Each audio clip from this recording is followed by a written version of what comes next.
सास बहू की लड़ाई मिटाने वाला विलक्षण ताबीज़ की कथा। एक महात्मा थे। वे पैदल घूम घूम कर सत्संग का प्रचार किया करते थे। एक दिन वे गांव में जाते, कुछ दिन ठहर कर सत्संग करते और कहते, फिर वहां से दूसरे गांव चले जाते। लोग भी उन पर बड़ी श्रद्धा रखते थे और उनकी बात मानते थे। घूमते घूमते वे एक गांव में पहुँचे। गांव में सब जगह प्रचार हो गया कि महाराज जी पधारे हैं, आज अमुक जगह पर सत्संग होगा। सत्संग के समय बहुत से भाई बहन इकट्ठे हुए। जब सत्संग पूरा हुआ तब एक माता जी महाराज जी के पास जाकर बोली, महाराज जी आप अमुक गांव में जाया करते हो? महाराज जी हाँ माई, जाया करता हूँ। माता जी वहाँ आपका अमुक सेवक है, आप उनके घर भी जाया करते हो? महाराज जी हाँ, जाया करता हूँ। माता जी यह मेरी बहू उसी की बेटी है, यह मेरे से लड़ती है, मेरा कहना नहीं मानती है।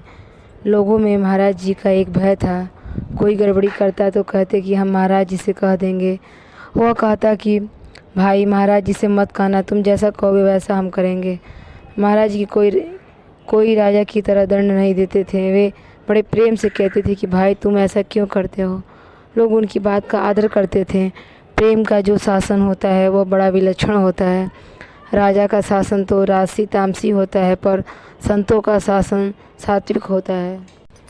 महाराज जी ने उस माता जी की बहू को बुलाया और उससे कहा कि बेटी तुम सास से क्यों लड़ती है। महाराज जी ने कहा, ऐसा कहा तो उसकी आंखों में आंसू गिरने लगे।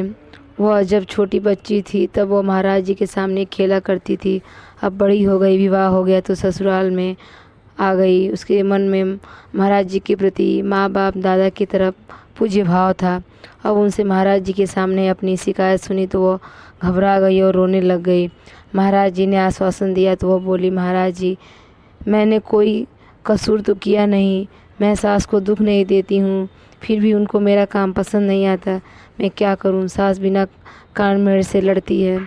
बहू तो कहती है कि सास लड़ती है और सास कहती है बहू लड़ती है। लड़ाई कम से कम दो आदमियों में होती है, अकेले में लड़ाई नहीं होती। सैकड़ों हजारों आदमी मिलकर लड़ाई कर सकते हैं, पर अकेला आदमी लड़ाई नहीं कर सकता। दो आदमी लड़ते हैं तो एक कहता है कि वो लड़ाई करता है और दूसरा कहता है कि वो लड़ाई करता है। अपना अवगुण अपने को नहीं दिखता। महाराज जी ने कहा, बेटी तू घबरा मत, मैं एक ऐसा यंत्र बनाकर देता हूँ जिससे लड़ाई मिट जाएगी। वहाँ उसका देवर खड़ा था। उसको महाराज जी ने कहा, कागज़ कलम दवात और एक ताबीज़ लाने के लिए कहा। वो जाकर चारों चीज़ ले आया। महाराज जी ने कागज़ के एक टुकड़े पर कुछ लिख दिया और उसको समेटकर ताबीज़ में बंद कर दिया। महाराज जी, बेटी यह ताबीज़ तू बांध ले, तेरे घर की लड़ाई मिट जाएगी, परंतु इसके साथ तेरे को मेरी बात माननी पड़ेगी। बहू, हाँ महाराज जी, आप जैसा कहोगे वैसा ही करूँगी। महाराज जी, दो बातें हैं, एक तो सास कोई बात कहे तो सामने मत बोलना, और दूसरा सास तो जो काम कहे उसको फटाफट काम कर लेना। इन दो बातों को तू पालन कर लेगी तो यह यंत्र सिद्ध हो जाएगा। बहू बोली, महाराज जी कितना दिन करना पड़ेगा? महाराज जी, कम से कम 12 महीने पालन कर लिया तो सब काम ठीक हो जाएगा, पर बीच में कभी भूल गई तो उसी दिन से फिर 12 महीने गिनना शुरू हो जाएगा। उससे पहले जो दिन बीते वे गिनती में नहीं आएंगे। बहू बोली, ठीक है, आप जैसा कहते हैं वैसा ही करूँगी। बहू ने ताबीज़ लेकर बांध दिया। महाराज जी ने 4-5 दिन और सत्संग किया, फिर दूसरे गांव में चले गए। उनका कोई नियम नहीं था कि कितने ही दिन यहाँ रुकेंगे। हमारे यहाँ पहले ऐसा संतों की परंपरा चलती थी और लोगों पर उनका धार्मिक शासन चलता था। उनके शासन से लोग प्रभावित होते थे। लोग उन संतों की बड़ी पूज्य भाव से देखते थे और उनकी आज्ञा का पालन करते थे। इससे गांव में बड़ी शांति रहती थी। बहू महाराज जी के बताए नियमों का पालन करने लगी। सास कोई काम कहती तो वह चट से हाथ जोड़कर हाजिर हो जाती और उसके सामने नहीं बोलती। सास ने मन में विचार किया कि महाराज जी का यंत्र बड़ा विलक्षण है। देखो, एक दिन में बहू सुधर गई, घर में बड़ी शांति हो गई, घर वाले भी सब राजी हो गए। सास बहू आपस में प्रेम से रहने लगी। बहू आज्ञा मानने तो वह सास को बेटी से भी अधिक प्यार देती है, क्योंकि बेटी तो थोड़े दिन घर पर रहती है फिर अपने घर चली जाती है, पर बहू तो सदा के लिए पास में रहती है। खटपट तो सब तब होती है जब सास के सामने बोल दे और उसका कहना नहीं करे। कुछ दिनों के बाद महाराज जी फिर आए तो उन्होंने पूछा, माता जी ठीक है ना? वो बोली, महाराज जी आपकी कृपा से बहू ठीक है, बहू सुधर गई। बहू से पूछा तो वो बोली, महाराज जी एक दिन मेरे से गलती हो गई, मैं सास के सामने बोल गई। महाराज ने कहा, बेटी उसी दिन से 12 महीने गिने जाएंगे, पहले वाले दिन गिनती में नहीं आएंगे। एकादशी के दिन अन्न का एक दाना भी खा ले तो व्रत भंग हो जाता है। बहू बोली, ठीक है महाराज जी, अब मैं ध्यान रखूंगी। इस तरह 1.5-2 वर्ष में ही उसके 12 महीने पूरे हो गए। सास बहू में परस्पर प्रेम हो गया। 2-2.5 वर्ष बीतने पर महाराज जी फिर उस गांव में आए और उनसे बोले कि एक दिन हम तुम्हारे घर भिक्षा करेंगे। वे बहुत राजी हुई। महाराज जी बड़े त्यागी संत थे। वे तो 4 घर से भिक्षा लेकर खाते थे। कपड़े फट जाते तो कोई ज़्यादा आग्रह करता तो कपड़ा ले लेते थे। रुपये और पैसे का कोई काम नहीं था। जब वे उनके घर भिक्षा के लिए गए तो बहुत से लोग इकट्ठा हो गए। महाराज जी आए तो सत्संग सुनाएंगे।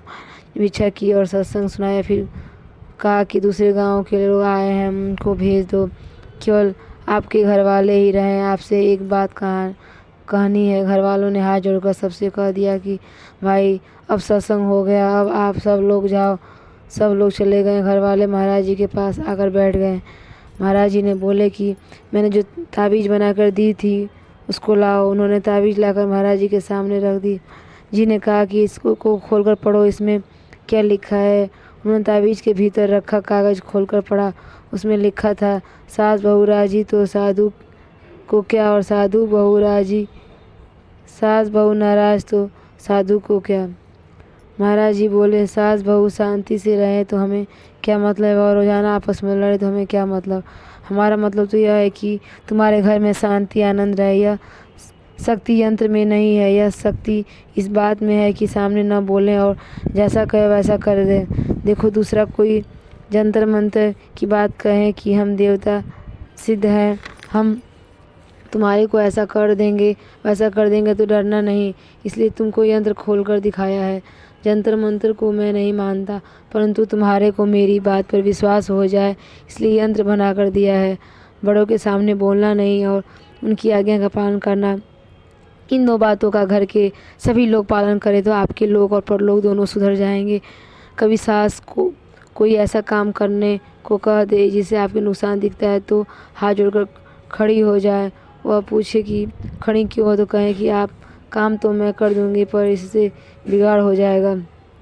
वह कहे कि नहीं नहीं, यह काम करना है तो ऐसा कर दें। अगर काम बिगड़ जाए तो सीखी ना बेखाए कि देखो मैंने तो पहले ही कह दिया था पर आपने माना नहीं। परंतु बड़ी नम्रता, श्रद्धा, निर्ममता रखें। महाराज जी की इन बातों का सब पर बड़ा असर पड़ा। सब भाई बहन से प्रार्थना है कि आप लोग भी आज इस विलक्षण यंत्र को धारण कर लें और बड़ों के सामने नहीं बोलेंगे, उनका तिरस्कार, अपमान, अवहेलना नहीं करेंगे और वे जैसा कहेंगे वैसा ही करेंगे। फिर आपके घर में शांति और आनंद ही आनंद रहेगा।